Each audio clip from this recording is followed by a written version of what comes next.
guys, it's Lindsay. Welcome back to The Wandering Reader. Today I'm going to be doing my October wrap up. In October I managed to read 10 books, which I am so happy with. I managed to surpass my Goodreads goal, so I set my Goodreads goal I think at 80 books this year, and I think I'm on 87 now, which is fantastic. So a couple months of the year left to go, and I'm hoping that I can get lots more reading in. But in the meantime, we're going to talk about all of the books that I read in October. So the first book that I read this month is A Court of Frost and Starlight, and this is by Sarah J Maas. This is a novella at the end of the ACOTAR trilogy, and it basically follows the two main characters, Feyre and Rysand, and what happens after the end of the third book. I'm not going to say any more than that in terms of plot, because I think anything else that I say is going to be massive spoilers for the original trilogy. There was a lot of sort of like controversy, or maybe that's the wrong word, but that sort of thing around when this book released, because it is so short. I mean, it was always going to be a novella, and sort of people said at the time that they didn't think it was, you know, a good idea to publish something so small. But obviously Sarah J Maas has such a massive fan base, and they always want more from her in terms of the worlds that she creates. I enjoyed this. It was nice reconnecting with the characters again, seeing what they were up to after the end of the third book. And we got to see a little bit more from other characters' perspective this time, and basically she was paving the way for the sorts of things that she might do in the next trilogy that's coming up. I think it's going to be a trilogy, so like quite good. There wasn't a lot of storyline to this, it was more sort of like lots of scenes that were put together. But I did quite enjoy it, and I think I gave it 3.5 stars. Then I read this little book, which is Greta Thunberg's No One Is Too Small to Make a Difference. I picked this up in Waterstones. It's a sort of book that's like by the till, and I'd been looking at it for a little while every time I went in there, so I decided to pick it up. And it was really quick to read. This was only 68 pages, and basically this is a collection of speeches that Greta Thunberg has made at various different events, like conferences and national assemblies and things like that, at Parliament and stuff. So at climate rallies, at the UN, that sort of idea. And it's just basically a collection of everything that she, well, not everything, but lots of things, lots of speeches that she has made and things like that. And obviously you can see her make some of these speeches by going onto YouTube and things like that, but I quite liked reading them all together at once. This took me sort of like an hour or so to read.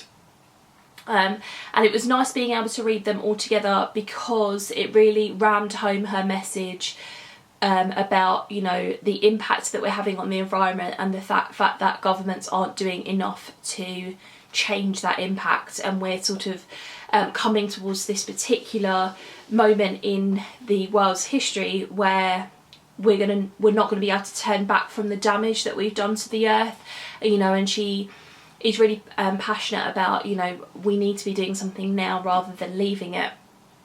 And it was just a great reminder of all of those things that you can be doing, including using your voice to talk about these issues and put them forward in society. So yeah, would really recommend that one. I think I gave it 5 stars. Next up, I read an ARC that I had received called Between Now and Forever, and this is by Dylan Allen. This is the first book in a trilogy that she is writing, and the next books are going to be released I think in December and then early in the new year. So this is a contemporary romance trilogy, and it focuses around two main characters who meet when they're sort of teenagers, and then at the very beginning of the book you get to see them as adults, and then sort of like they're talking to their daughter about how they met basically, and then it kind of travels back in time and it's talking about how they met. I really didn't like this. Number one, I didn't like it because the story wasn't over at the end of the first book. You didn't get the happily ever after at the end of the first book. And I find, well, I've learned that I find that sort of thing really frustrating in romance books. So I didn't like that. I didn't like the way that this was written. I felt like there were lots of mistakes in it, which I did receive an early copy of it, so perhaps those mistakes have been rectified now, but yeah, I just didn't really feel any emotional connection with the characters. I felt like a lot of their decisions were really quite silly. Yeah, it was an awful shame. So I probably won't be continuing on in the trilogy. I'm supposed to be part of the blog tour for this, but yeah, I can't see me continuing it on. I just think it's not really worthy of my time, and I gave that one 2 stars. Another arc that I read and didn't really like was Summer Nights by Jill Sanders. This is the first book in the Wildflowers trilogy, and I was quite disappointed by this because I'd read another book by Jill Sanders earlier on this year. I think it was called Closer to You, and I really liked her writing. So when I requested this arc from NetGalley, you know, it was because I'd really liked her writing in the past. This one I just really didn't enjoy at all. So this follows 2 main characters, Zoe and Dylan, and Zoe is part of this group of friends called, and they call themselves the Wildflowers, and they decide to one of the Wildflowers, I can't remember her name now, her grandfather dies and leaves them the summer camp that they all used to go to when they were younger, and they decide to open it back up again as like an adult holiday camp, like that kind of idea, but something a bit more luxury than your sort of bog standard Butlins or something like that. And so they open up this camp. Dylan is one of 3 brothers who comes looking for work, and you know, they give the brothers work on this camp doing various different things, and it's about the relationship between Zoe and Dylan. I thought this was strange just because, number one, I don't know, like the whole idea of an adult holiday camp in the style that they were describing it in the book just sounded like something out of the 1970s. This didn't really sound like something that you would come across in the modern world. I don't know, like it was really, really weird. I felt like Zoe was a really naive character. Dylan and his brothers were there not just for work but for another reason as well, and I just found like I felt like she was really naive to that situation, or it was ignored an awful lot, and it was just really weird. Yeah, I didn't really feel a connection to it. I didn't really care about the story. Again, I won't be continuing on in this series, and I gave it 2 stars.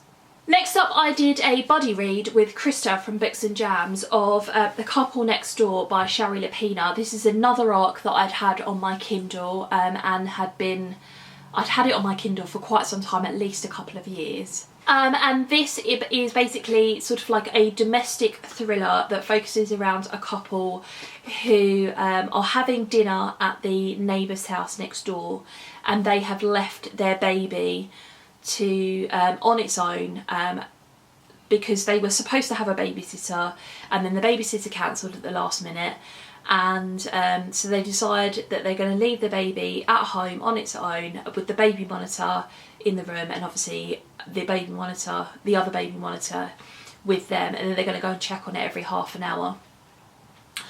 And then when they finally get home from the evening, the baby's been absolutely fine the whole time, and they've been checking on it and things like that, and then when they arrive home, the baby's missing, and it's about sort of like where's the baby gone and things like that. I found this really, really good. I really enjoyed this. I like Shari Lapina's writing. She definitely kept you guessing. It wasn't until the very end when I sort of guessed or picked up on a couple of vibes, a couple of threads that were sort of woven through to the end. But other than that, yeah, really, really gripping. lots of good twists and turns, and I will definitely be reading other things by Shari Lapina too.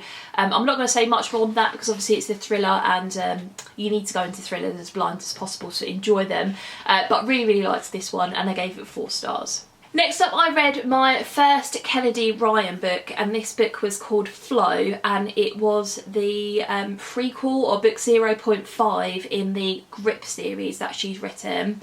And yeah, I'd been recommended Kennedy Ryan's books by a number of different people, so I thought I would give this one a go, and I think this was either free on Kindle or it was like 99p. So I picked it up and I read it, and I'm so glad that I did. It was absolutely fantastic. This follows our 2 main characters, one of which is just flying into LA, I think it is, to see her twin brother for the first time in quite a number of years, you know, they've been separated for various different reasons, and his friend ends up picking her up from the airport, and it's about the relationship between the 2 of them. And the reason that I liked this so much was because there was so much chemistry between the 2 main characters. Kennedy can really write you know, a relationship and yeah, chemistry and the tension between 2 main characters really well. But the other thing that I really liked about it was that the conversations that she wrote between the 2 main characters, they talked about loads of different things and some really controversial issues, and they weren't afraid to tackle those issues and talk to each other about them head on, and it was just absolutely fantastic. It ended on a little bit of a cliffhanger, but because it's a prequel, obviously, but I found it fascinating, and I ended up giving that one 5 stars. The next book that I read was called Bittersweet, and this is by Serena Bowen, and this is the first book in the True North series, and this is about Audrey and Griffin. Griffin is running his family farm, and he took over when his father died, and he's helping to basically support his family, you know, that sort of idea. Audrey has trained to be a chef and is currently working for this company where she's having to kind of start at the very bottom, and they're not taking her very seriously, and she's made a couple of mistakes which has meant that she's lost jobs with them. And so, like, as a last ditch attempt to kind of keep her, they've sent her on this mission around Vermont to go and speak to the local farmers about produce that they would like for their restaurant chain. And Griffin is one of these farmers, but they actually meet up when she, I think she kind of almost like crashes her rental car in a ditch and sort of like blows one of the tyres, and then happens to run into Griffin, and the 2 of them have met before. They slept together a couple of times when they were in college, and now they're kind of re-meeting up again, and it's about the relationship between the 2 of them. This was really good. I like this for a number of different reasons. Number one, again, Serena Bowen can really write sexual chemistry and tension, and a great sex scene between the 2 of them. Number 2, I love the fact that it was set on a farm, and they talked an awful lot about you know, farming practices, and he grew a lot of apple trees to make cider. It talked a lot about the process of that, and it had a lot to do with food, and that's one of my buzzwords when it comes to really good fiction. So I love a book about food, and a romance about food is even better. There is a little scene in this where they slaughter and butcher a pig, so if you're, I don't know, vegetarian or squeamish, that you might kind of want to skip over that scene. It wasn't too bad. They didn't really harp on a lot about what happened. It was just more about the conversation between the 2 of them. But yeah, I really liked this one, and I can't wait to continue on in the series and read more from Serena Bowen, and I gave this one 4.5 stars. And then the last 3 books that I've got to talk to you about are all ones that had sort of like a Halloween or autumn theme to them. So the first of those is called Halloween Boo, and this is by Sarah Spade. I mentioned this in my Halloween romance TBR video, so I talked a little bit about it there, so I'm not going to kind of harp on about it here. But this is basically about a woman called Danny who's convinced that she's got a ghost living in her apartment. She calls him Casper. And the more that they get towards Halloween, the more she sort of notices him around, and then I think it's the day before Halloween he kind of becomes more visible to her, and sort of takes on almost like a human form, and they sort of spend the day together and stuff. It sounds ludicrous, and it kind of was ludicrous, but it also was just so good. It was one of those things where it's ridiculous and you have to suspend your disbelief, but at the same time it was just so delicious basically.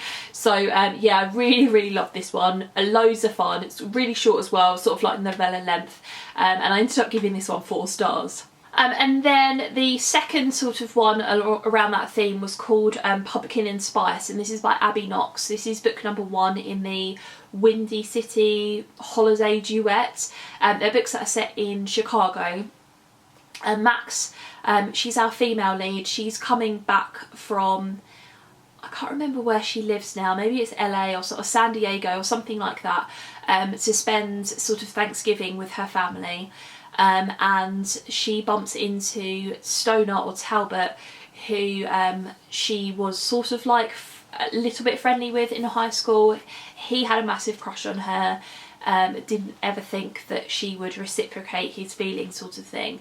And she comes back to sort of spend time with her family, and she bumps into him in the bar that he owns, and it's about the relationship between the 2 of them.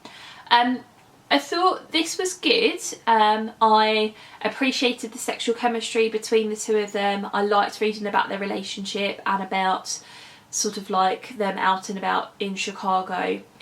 What I didn't like about it so much was that we were told details about the characters, but they weren't really explored. They were very much glossed over. So for example, there's this bit where they say that something has happened in Stoner's past, and it sounds like something that's quite, I don't know, maybe it's like a little bit of child abuse or something like that, but they never say what it is, and they mention it that one time and gloss over it, and that's really it. And I just kind of thought that was a massive missed opportunity, and it could have been explored an awful lot more. Even if you didn't want to really make it a massive thing in the book, I think it deserved a little bit more highlighting than what it had.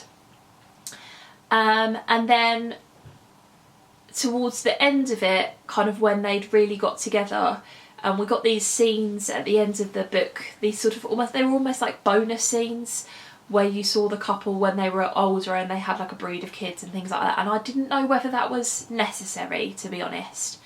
Yeah, it was almost like bonus material on a CD, but I don't know, like bonus material that you didn't actually need. So yeah, I did really like this one still though, and I gave it 3.5 stars. And then the last book that I read in October was called Her Halloween Treat, and this is by Tiffany Rice, and this is the first book in the Men at Work series. This is a Mills and Boon Blaze novel. And it's one again that I had on my Halloween romance TBR, and this follows Joey and Chris. And Joey has just basically found out that the guy that she has been seeing for 2 years is married. So she flew to LA to kind of surprise him. She's been living and working in Hawaii, knocks on his door, and his wife opens the door. And so she's absolutely devastated, obviously, runs out of there, and gets on a plane to, where is it? Does it say it on here where it is? Oh, it's Oregon. Okay, so, and she was on her way to Oregon anyway because her brother is getting married.